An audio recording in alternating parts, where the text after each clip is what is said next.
Hey everyone, a quick video to release the pairings for our tournament on the 27th of December. Just to keep the hype train rolling, I know a lot of people were interested to know how this was going to play out from round one, and I think there's a lot of great storylines. If you can see on the screen that Michael and Patrick drew the first round, so that's Empire versus Wood Elves, the Forest Dragon versus Three Cannons. And I guess it's worth remembering in this first round that there's a hill in the middle of the deployment zone, so those lines of sight can be obscured, and that we've ruled for this tournament, for which I think Michael was graciously a driver of, that cannons have to have both a target spot and a target unit. So I think that it's important to clarify those things up front, but it will create a very interesting dynamic about whether or not dragons at this level, we're playing the GW comp or Throne of Skulls comp and also 1750 points, how that goes down. On top of that, then John and I are playing in the second round. There'll be a battle report coming from our first game there. I think where I won, but at the same time, John's created a different sort of list. So it'll be interesting to see how that plays out this time around. We played Mountain Pass the first time.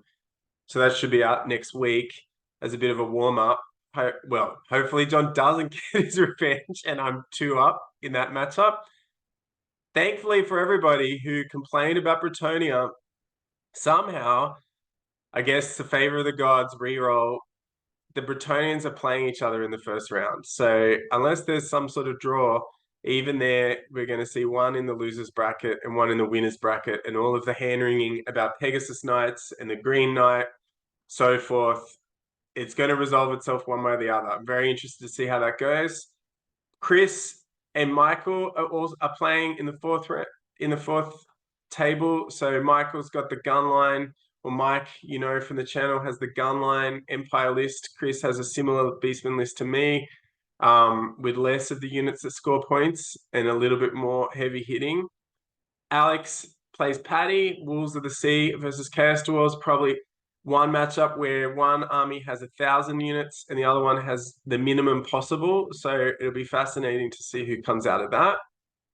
Jeff and Dave, Battle of the Nice Guys in the sixth round.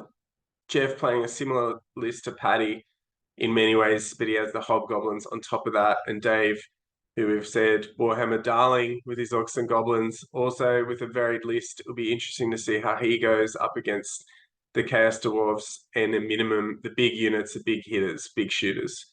Keith and his Wolves of the Sea are playing Lizard Men. So both of them, well, not both of them, but Keith's Wolves list was seen as a little bit more friendlier than Alex's, and Pete's Lizard Men list was up the top of what people considered this as Warhammer. So we'll see how, even though it has a lot of magic missiles and the double ancient stegs, I think a lot of people would like to see how Wolves of the Sea plays out. It's a very popular army, or popular army of renown, I think they're called, armies of renown. A popular sideline, probably maybe the most popular out of them, apart from Exiles for Bretonia.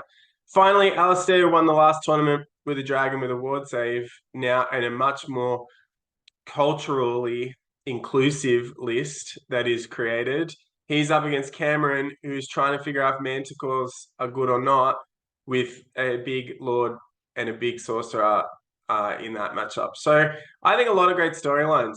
We're going to end up with 8 winners and 8 losers probably, and from there we'll be able to see what some people thought was predictable and what wasn't, because we're all going to roll a lot of dice, and we'll see how we go.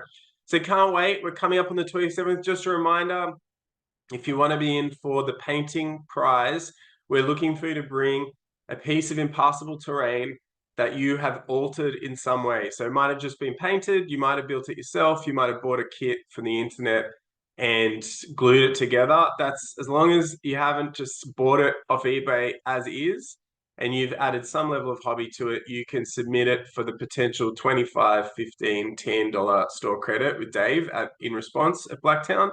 And we will have 8 tables of various thematic styles. If that could be integrated into it, we will try to find a place for you in the tournament at the beginning.